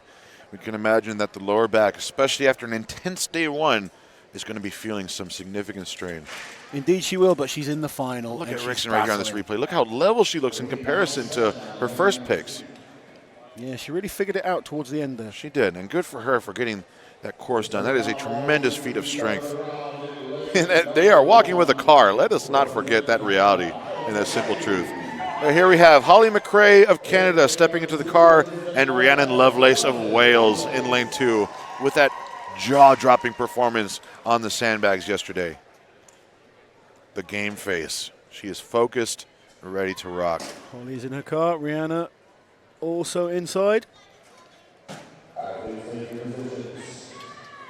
Let's see if she can inch out Smith. Rhiannon Lovelace, our current leader. Holly McRae. And Rhiannon is up quick. Rhiannon moving fast, a Holly's bit of a wobble. Coming well here though through the midsection, just goes The down. tires are hitting the ground every now and then for Rhiannon, but her strength She's just got that outmatches it. ridiculous strength, hasn't she? Such a powerhouse. McRae, on the other hand, moving does it. quicker, but she's Rhiannon. gone down twice. Even with her tires biting down, Rhiannon clears a course, and here comes McRae for a finish. McRae actually moved very, very well when Oh, she she's was up. happy about that. Look at that. She's ecstatic. Just finishing this course means so much to Oh, someone. I love that. Look at that. Look at that. Look. Oh, Do you know what? You know, I think she did fantastically well. When she was actually up, she was quick. Look at this. Foot speed was fantastic. Tremendous camaraderie between these incredibly strong and gifted athletes. Wow. Just shy of 600 pounds there. Curious to see what Rhiannon's finishing time was. And here we have a replay. Even with her tires biting down and trying to break her to a stop, Lovelace, with a time of 20.9 seconds, I think that's good for second place. it's good for second place, but just about a little over 2 seconds shy of inching out Shannon Smith, the event winner on this women's under 64 kilo car walk. But what a strong carry by Rhiannon. And again, a weight load that is 4 times her body weight and then some. Up next will be our women's Masters over 40 class on this car walk. They will be using the same weight load, 590 pounds, 267.5 kilos. All right, we're going to see some scores from our women's under 64 kilo category. And here we have it in first place on the car walk, Shannon Smith with 17 seconds flat, followed by Rhiannon Lovelace, 20.9 seconds in second place, and in third place, Taylor Woods, 27.11 seconds. Kate Connolly narrowly behind Taylor, 29.59 seconds, and Holly McRae, 31.56 seconds.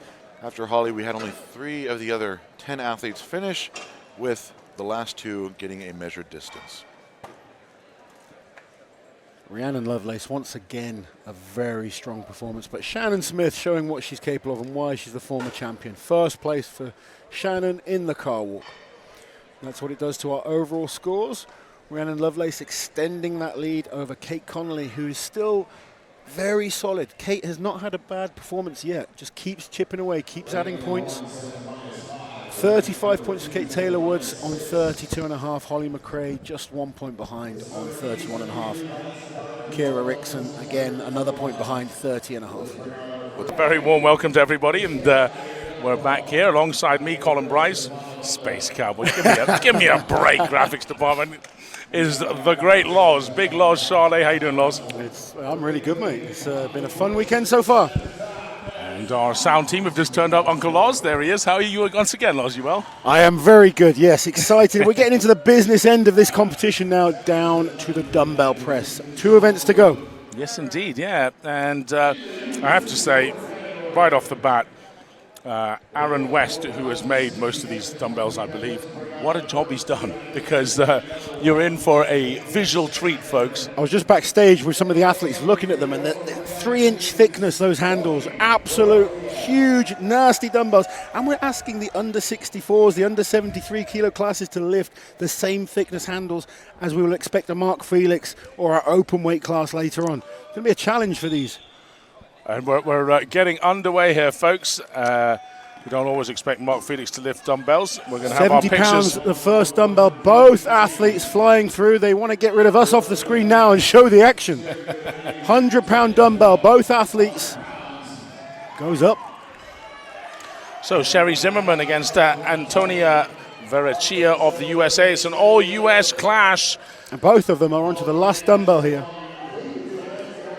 120 pounds, this final dumbbell.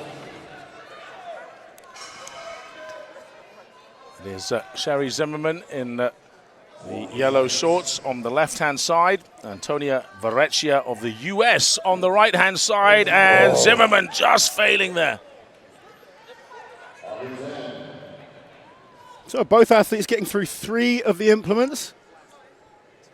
The 70, the Verrecchia 80. is still trying. She's still battling, using all of the time limit. Couldn't quite get that final dumbbell, but it is 70...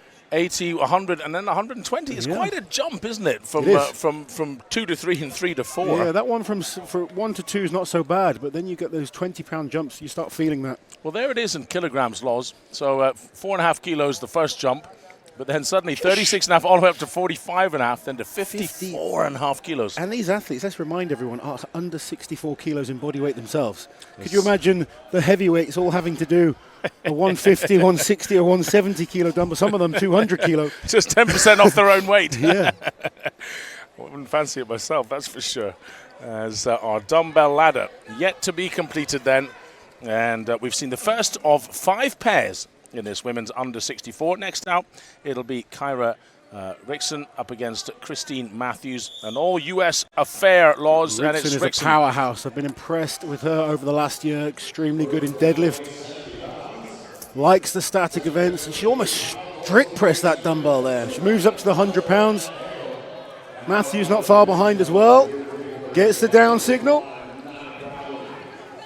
And Rickson is already up to this 120-pound dumbbell. Gets it up to the shoulder, leg drive, solid triceps to press that out. And she is the first of our under 64 kilo athletes to complete this dumbbell ladder. Very impressive, beating Verrecchia. Christine Matthews is just struggling there with the 100 pounds. But there we go. She gets the down signal, moves on to the 120.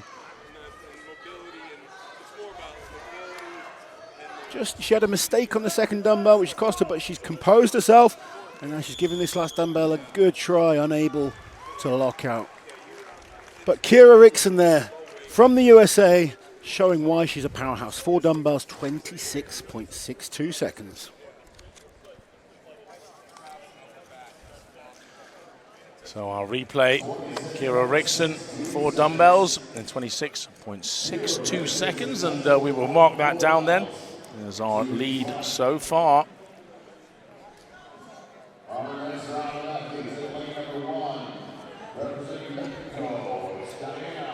The technique here, Loz, it's not exactly a press, is it? No, it's a full body movement. You're trying to utilize that leg power.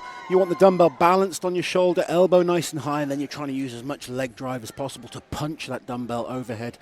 When it gets really heavy, you'll see some of the athletes press out as well with the tricep, but you don't want to be strict pressing this. It's not a shoulder and tricep exercise. It's a full body movement. So our next pair out then, it will be Diana Ferrer of Mexico against Holly McRae of Canada on the right-hand side, smiling. Holly backstage just telling me this is her favorite event, so she said she needs to do well on this one. There's a little banter going on with the crowd here and Aaron West, but we're underway into the action. Ferrer very snappy on the left-hand side. Ferrer and McRae almost in sync on that second dumbbell, both moving up to the 100 pounds. And McRae gets it, that's looking sharp. Really explosive. She gets the 120 dumbbell sat on her shoulder.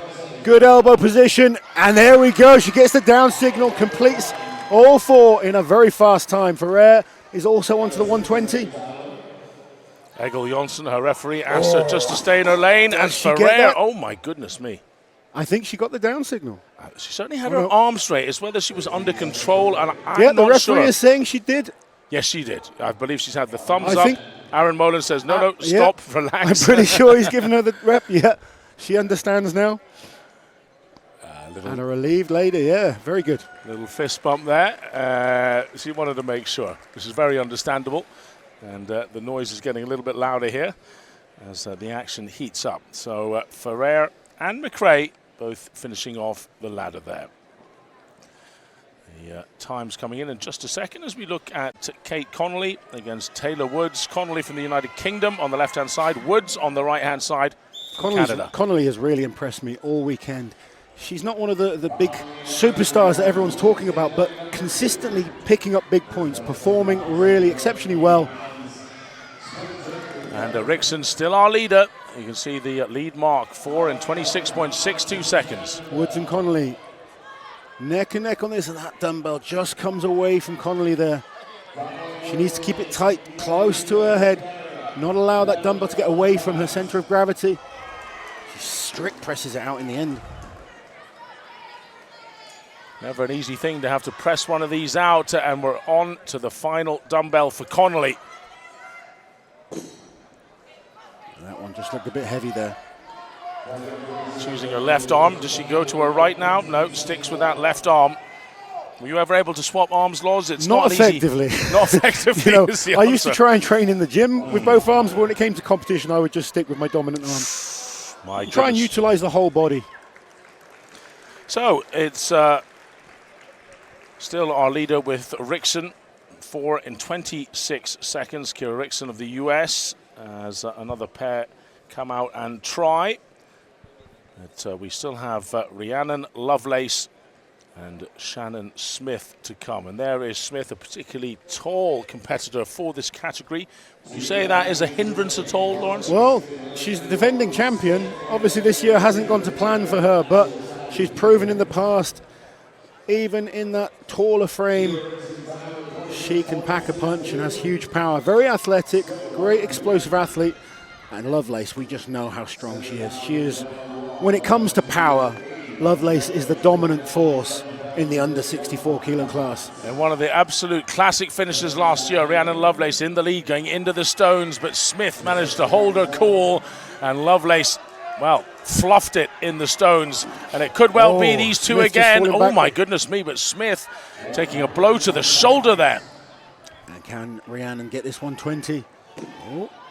Again, taking a hit to the She's shoulder going to leave herself. it there. She's happy with the quick 3. She knows she's... Oh, Shannon just grabbing her shoulder there. I'm afraid she's done, looks like she's done something, and I think probably Paul will be out soon to make sure she's okay. Is it just bruising or is it worse? I think it looks like she's popped something, perhaps.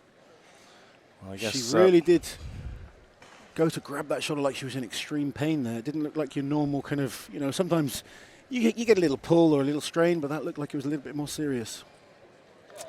Well, we hope she's okay, and she's up and walking off. We'll find out as soon as we can, and we'll get you the information there, exactly what happened, as we will be moving on to the next weight category swiftly there. A little look back here, Loz, Rhiannon Lovelace put in a solid performance, and I think she's probably thinking, well, I wasn't going to beat Rickson anyway, why battle too hard for the fourth? Yeah, she's already got a great lead over her opposition. Let's just have a look at what Smith did again on the far side. She's using her left hand. She goes to jerk it, hits it. And that was the first one where she fell back. Stumbled backwards. She's obviously lost a little bit of her stride there. Let's watch here. We have our women's under 64 kg class, Rhiannon Lovelace with an impressive lead over Holly McRae, 48 points going into this final event. Well then, you know what to expect. But here we have Sherry Zimmerman of the USA in lane 1 moving solo. Christine Matthews not participating in this last event, probably for a good reason. But here we have it. 150 pounds, 175 pounds next. That's a really good triple extension there. And she's a little bit taller, too, so that's definitely going to benefit her on the stones. She's moving well, and I am seeing some very squishy-looking shoes here. Maybe not the best to wear for something like this, but Sherry gets the stone up, moving on to the 225. That's a very common technique you see right there. She put excess tacky on the back of her hand, so that way, if the stone previous takes a little bit of that off, you have it right there ready to go. You reapply to your hands, you reapply to your forearms, and you jump right into the next stone. An excellent strategy, and I will say that knowledge was imparted to me way back in the day in 2016 by none other than Nick Best himself, one of my judges at a Giants Life qualifier in Indiana. But Sherry Zimmerman making it through the first 3 stones of the series and setting the pace for the remaining athletes. Giving her all the credit in the world. She fought until the very last second, until that whistle blew. These are heavy, heavy weights, starting already in excess of her own body weight.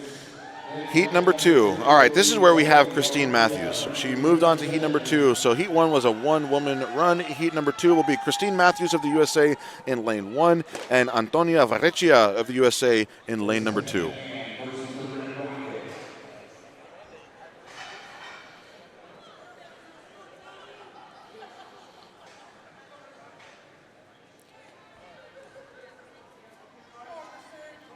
See Colin Bryce right there, timing this final event. The tournament director for World's Strongest Man himself. The 150 goes up. Matthews. Excellent second stone by both athletes. 225 in hand for Matthews. These ladies inching are away in the giving it their lead. all. Matthews blitzing through these stones. 250. Her tacky seems to be slipping a little bit. Tony right behind her. Already has it to the lap. Bring those feet in. Give that triple extension. Oh, Varechia is just feeling gassed at this point. Matthews giving it her all, and it's just not happening. A 250-pound stone for both athletes. This is such a heavy stone, especially at this point in the competition. These ladies are fried, giving it their all.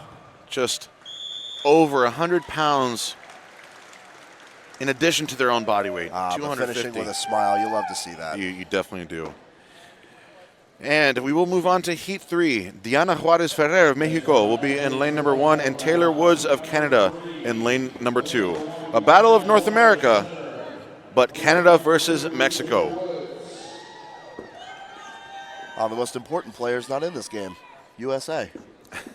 Well, we just got to see 2 USA athletes go head-to-head there, with a third one leading the pack in Heat 1.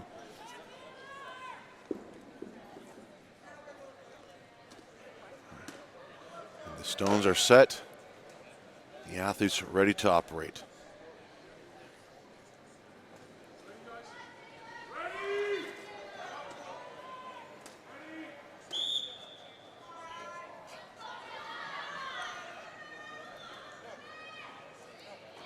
Very quick first stone for both of these ladies.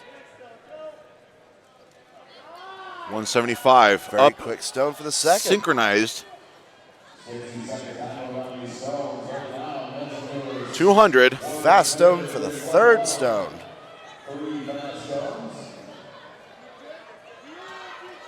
This is where we're seeing that fatigue. Come on, get that triple extension.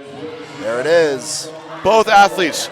Very Ferreria good. seeming to have just a bit more energy in the tank, but the clock is ticking and they need to move. 250 pounds. Woods slipping under the stone. And the magnitude of this object just proving to be a little too cumbersome. 10 seconds, ladies.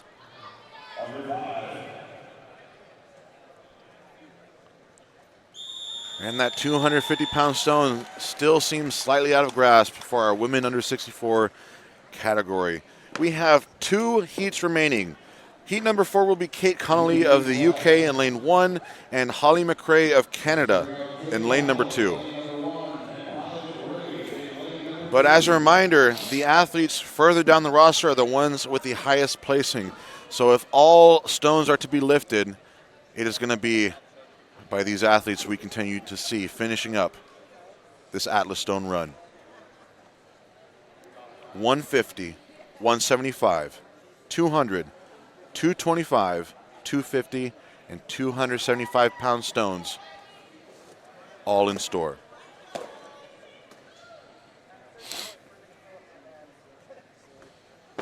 Now, Evan, I see the athletes both starting at the very end, just like we would both face at Giants Live on those castle stones. We have to run in.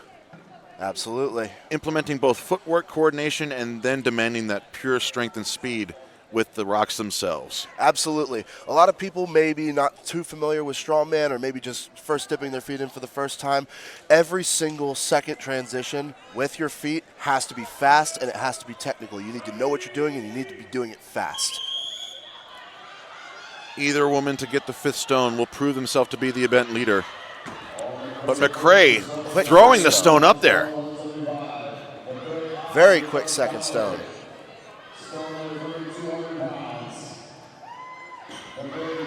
Just launching them onto the platform.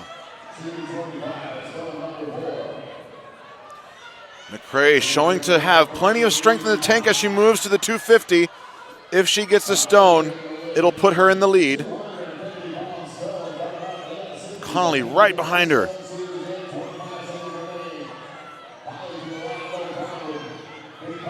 McRae gets it onto the 275, the final stone in the series.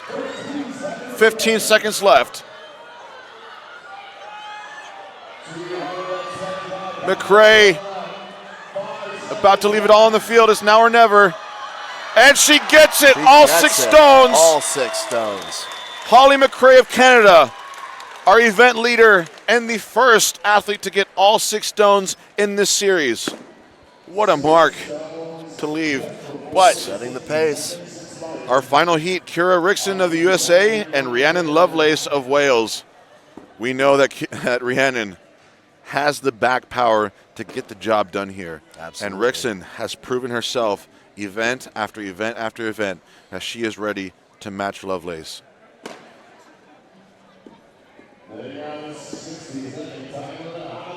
Seeing 275 move up like that, Evan, from an athlete that weighs in under 140 pounds, that is some intense pound-for-pound power.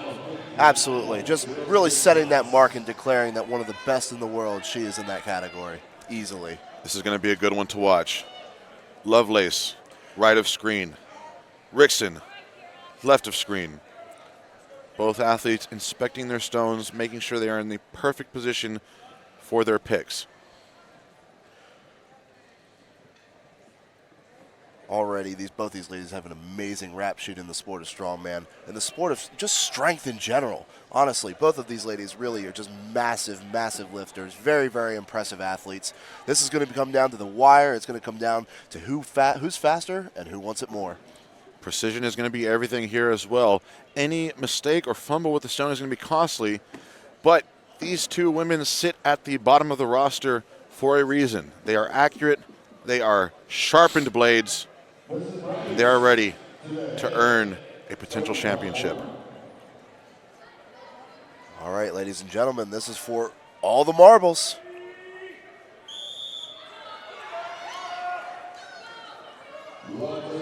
Super fast stones.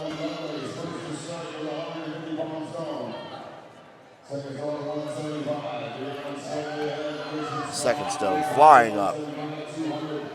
Lovely, Third showcasing stone. that back power as she moves on to the 225-pound stone. Absolutely nothing.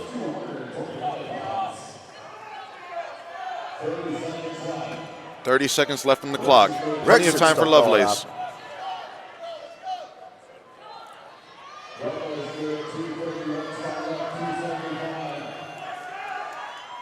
going Reapplying the tacky. 6 stone versus 6 stone, ladies and gentlemen. This is for the winner.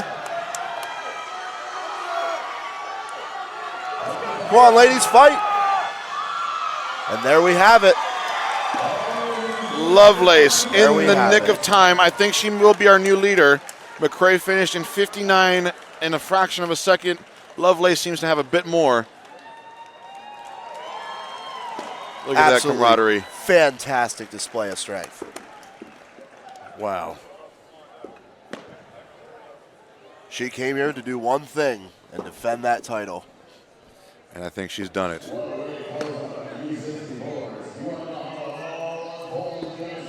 Rhiannon Lovelace, our event leader and the champion. Unofficially until we confirm everything, but I think it's safe to say 6 stones in 58.64 seconds will give her the win on the Atlas Stones at this official Strongman Games final. Huge congratulations, and it was hard fought beginning to end. Incredible. Rhiannon Lovelace, after event 7, the world's strongest woman under 64 kilos with 58 points, putting her ahead of Kira Rickson in second place with 49.5 points, and Holly McRae filling that podium in third with 48.5 points. Kate Conley narrowly behind in fourth, Taylor Woods in fifth. Diana Juarez Ferrer only 1.5 points behind Woods. Now for the podium. We're going to move over to the podium for this. In third place, Holly McRae.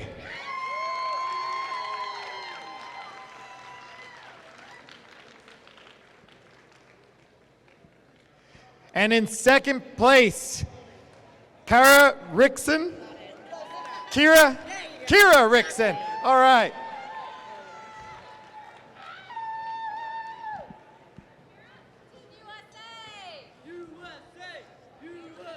And in first place, Rhiannon Lovelace.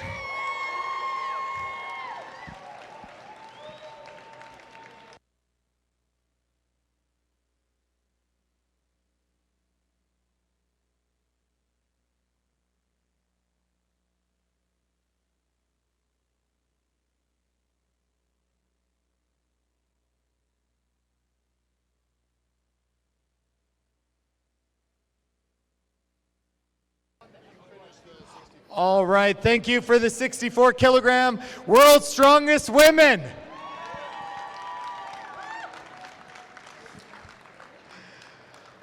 All right, we are going to move on to our Masters Women, and rightfully so, I am passing the baton back to the amazing Erin West. Speaking of Masters, yeah. Right, so this is done. Once you're done with these, we're handing it 50 plus.